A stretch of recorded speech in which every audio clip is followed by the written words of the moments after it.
I never liked going to the post office. There's something about those places. No matter where you are in the country, they all feel the same. The same flickering lights, the same stale air, the same silence that feels heavier than it should. But that night, I didn't have a choice. It started with a missed delivery notice. I got home from work around 7:30 p.m., and the small orange slip was stuck halfway out of my mailbox. It said my package couldn't be delivered, and that I could pick it up at the post office after 8 p.m. That part confused me. Every post office I'd ever been to closed by 5 or 6. But this one, apparently, had extended hours for package pickup. I checked the address printed on the slip. It was my local post office, the same one I'd been going to for years. Still, something about it felt off, but I brushed it off. I had ordered something important, documents I needed for a job application, and I didn't want to wait until the next day. So I drove. The parking lot was almost completely empty when I got there. There was one car parked far off to the side near the edge of the lot. No lights on inside it, no movement. The building itself looked darker than usual. Only a few lights were on inside, casting this dull yellow glow through the windows. I sat in my car for a second longer than necessary. I remember thinking, this doesn't look open. But the sign on the door clearly said, package pickup, night access available. So I went in. The first thing I noticed was the silence. Not normal quiet, not end of the day quiet. This was the kind of silence where even your own breathing feels too loud. There was no one at the front counter. No workers, no customers. Just rows of empty P.O. boxes lining the walls and a long counter with the glass windows separating the customer side from the employee area. There was a small bell on the counter. I pressed it. The sound echoed way more than it should have. No response. Hello? I called out. Nothing. I checked the slip again. It clearly said I could pick up my package here after 8. I looked around, and that's when I noticed a door off to the side. It had a small sign taped to it. Night pickup. Ring bell and wait. I had already rung the bell. I rang it again. Still nothing. That's when I heard something. A sound from the back. It was faint, like something dragging. Slow. Heavy. Like something being pulled across the floor. I froze. At first, I told myself it was probably just a worker in the back, moving boxes or equipment. But something about the rhythm of the sound didn't feel right. It wasn't consistent. It would drag, then stop, then drag again. Like whoever, or whatever, was making the sound wasn't moving normally. Hello? I called again, louder this time. The dragging stopped. Completely.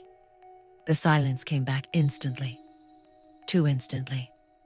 A few seconds passed. Then I heard footsteps. Slow ones. Coming from the back. I relaxed a little. Finally, someone was coming. But as the footsteps got closer, something felt wrong again. They were uneven. Like one foot was heavier than the other. Step, drag. Step, drag. The door with the night pickup sign creaked open, and a man stepped out. At least, I think it was a man. He was wearing a postal uniform, but it looked wrong. Too loose in some places. Too tight in others. Like it didn't belong to him. His posture was stiff, almost unnatural, like his body wasn't used to standing upright. And his face. I wish I could explain it better. It looked stretched. Not in a grotesque way, not obviously deformed. Just off. Like someone had tried to recreate a human face from memory and didn't get it exactly right. Package, I said, holding up the slip. My voice sounded smaller than I expected. He didn't respond right away. He just stared at me. Then he nodded. Slowly. Too slowly. He reached out his hand for the slip. I hesitated for just a second before giving it to him. His fingers brushed mine. They were cold. Not normal cold. Like metal. He took the slip and looked at it for a long time. Too long. Like he was trying to understand what it was. Then he turned and walked back through the door. Step, drag, step, drag. I stood there alone again. And that's when I started noticing things I hadn't before. The lights above me flickered slightly. There was a faint smell in the air. Not strong enough to be obvious at first. But once I noticed it, I couldn't ignore it. It smelled like damp cardboard and something else underneath it. Something sour. I looked around the room more carefully. That's when I noticed one of the P.O. boxes was slightly open. Just a crack. I don't know why, but I walked over to it. I shouldn't have. I know that now. I pulled it open. Inside, there was no mail. Just darkness. And then, something moved inside. I slammed the box shut immediately. My heart started racing. Nope, I muttered to myself. Not doing this. I turned toward the exit. I was already halfway to the door when I heard the footsteps again. Behind me. Closer this time. Sir. I stopped. I didn't want to turn around. Every instinct I had was telling me to just walk out. Leave. Forget the package. But I turned anyway. The man was standing much closer now than I expected. Too close. I hadn't even heard him approach. He was holding a box. My box. Sign, he said. His voice sounded wrong, like it was coming from too deep in his throat, like it wasn't used often. He handed me a clipboard. I signed it quickly. My hand was shaking. Then he gave me the package. It felt heavier than it should have. Thanks, I said. He didn't respond, just stared again. I turned and walked toward the exit. Faster this time. I was almost at the door when I heard him speak again. Don't open it here. I stopped. What? I asked, turning slightly.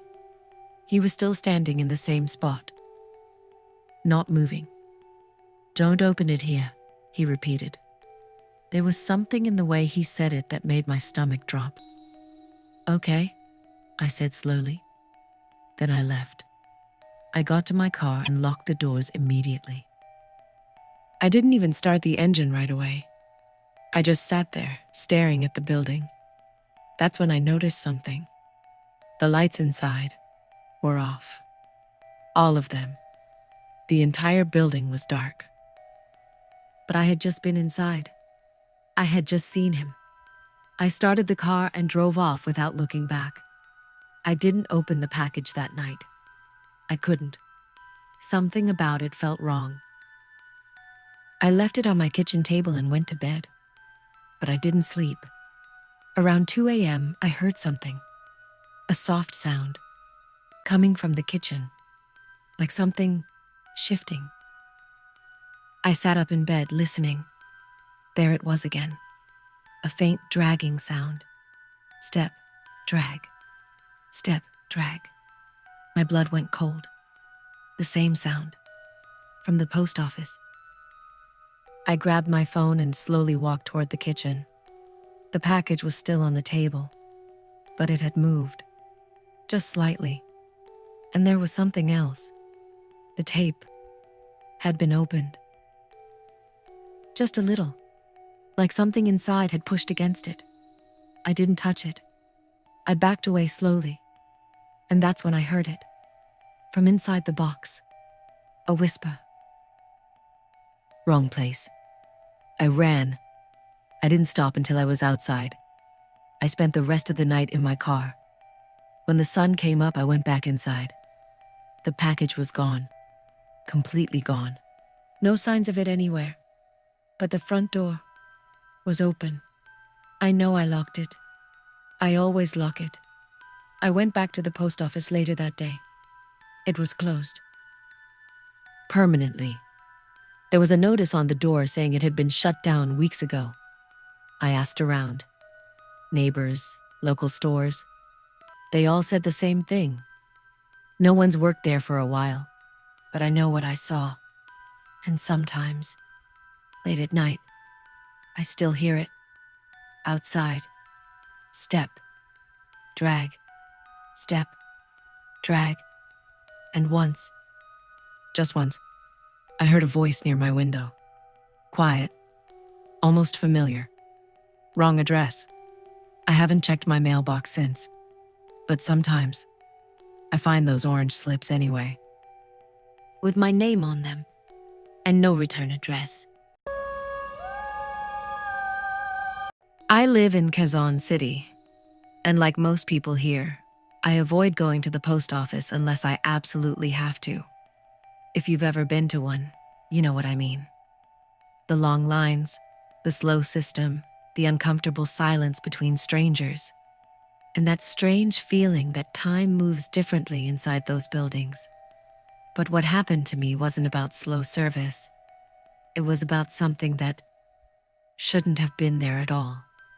It started with a text message. Not a normal one. It came from an unknown number around 6:40 p.m. It said, "Package available for claim. Bring stub, window 3. No greeting, no tracking number, no explanation. Just that. At first, I thought it was a scam. I hadn't ordered anything recently. And even if I had, couriers here usually deliver directly to your house. But then I checked my mailbox downstairs. And that's when things got strange. There was a small piece of paper inside. A claim stub, old-looking, slightly yellowed, with my full name printed on it. I live alone. No one else has access to my mailbox. And I definitely didn't put that there. The stub had very little information. Just name, Miguel de la Cruz. Window, 3. Time, before 8 p.m. No branch name, no sender. I should have ignored it. Honestly, I almost did. But curiosity got the better of me. And there was something else. At the bottom of the stub, barely visible, there was a handwritten note. Do not be late. That part made my stomach feel tight. Still, I convinced myself it was probably some kind of delivery mix-up. So I went. The post office wasn't far. An older one, tucked between a convenience store and a closed-down hardware shop. I had passed it many times, but I had never gone inside at night. When I arrived, it was already past 7:30 p.m. The street was quieter than usual. Even the convenience store next door had fewer people. The post office lights were on, but only partially. The front area was dim. Only a few fluorescent lights flickered overhead. The rest of the building faded into shadow. There was no one at the entrance. No guard. No sign saying it was open. But the door wasn't locked. I stepped inside. The air felt stale, like the building hadn't been properly ventilated in years. There were rows of plastic chairs, most of them empty. A few old posters on the walls about mailing rules and prohibited items. And 3 service windows at the front. Window 1, closed. Window 2, closed. Window 3, slightly open. I felt a chill run down my back. I walked toward window 3. Hello? I called out. No response. I placed the stub on the counter. For a few seconds, nothing happened. Then, the glass window slid open a little more. But I didn't see anyone behind it. Just darkness. Claim, I said quietly. A hand suddenly appeared from the darkness. It moved too fast. I flinched. The hand grabbed the stub and disappeared again. I stood there, frozen. The hand looked wrong. Too pale. Too thin. The fingers were long and slightly bent, like they weren't used to straightening properly. I heard something from behind the window. Not footsteps, not movement. It sounded like paper being shuffled, but aggressively. Then something heavier, like a box being dragged across the floor. I swallowed hard. "Sir?" I called out. No answer. The sounds continued. Drag. Pause. Drag. It felt like it was getting closer. And then it stopped. Complete silence again. A few seconds passed. Then the hand came back. Slowly this time. It placed a small box on the counter. My name was written on it, but not printed. Scratched, like it had been carved into the cardboard. I stared at it. "This is mine?" I asked. No answer. The hand didn't move. It just stayed there. Resting on the counter, I noticed something. The wrist. There was a mark on it. A dark ring, like something had been tightly wrapped around it for a long time. "Thank you," I said, unsure. The hand slowly slid back into the darkness. The window closed. And just like that, it was over. Or at least, I thought it was. I picked up the box. It was light. Too light. I turned to leave. That's when I noticed something new. The chairs behind me. They weren't empty anymore. There were people sitting in them. I froze. I was sure they weren't there before. They were all facing forward, sitting perfectly still. Men, women, different ages. But none of them were moving. Not even slightly. I felt my throat go dry. "Excuse me," I said quietly. No one responded. I took a step toward the exit. That's when one of them moved. Just slightly. Their head turned. Not fully. Just enough to look at me. Their eyes. I wish I hadn't seen their eyes. They looked empty. Not blind. Just hollow. Like something behind them was missing. I backed away slowly. Then another one moved. And another. Each one turning their head. Just a little. Until all of them were looking at me. At the same time, I ran. I didn't look back. I pushed the door open and stepped out into the street. The noise of the outside world hit me instantly. Cars. People. Voices. Everything felt normal again. Too normal. I looked back at the post office. The lights were off. Completely. Like it had been closed the entire time. I stood there for a long moment, trying to process what just happened. Then I looked down at the box, still in my hands, still real. I went home. I told myself I wouldn't open it. But of course, I did. I placed it on my table and carefully peeled back the tape. Inside, there was no item, just papers. Dozens of them. Folded. Crumpled. Old. I pulled one out. It was another claim stub. With a name on it. Not mine. Then another. And another. All different names. All with the same instruction. Window 3. My chest tightened. I flipped through more of them. Then I found one. With my name. But it wasn't the same stub I had earlier. This one looked older. Worn. And at the bottom, the same handwriting. "Do not be late." I dropped the papers. That's when I heard something. From behind me. A voice. Soft. Right near my ear. "You were late." I turned around instantly. No one was there. The room was empty. But the air felt different. Heavier. Like I wasn't alone anymore. I grabbed my phone and backed away from the table. The box. It was still open, but the papers inside were moving, slightly, like something underneath them was breathing. I didn't stay. I left the apartment that night and didn't come back until morning. When I returned, the box was gone. The papers were gone. Everything was gone.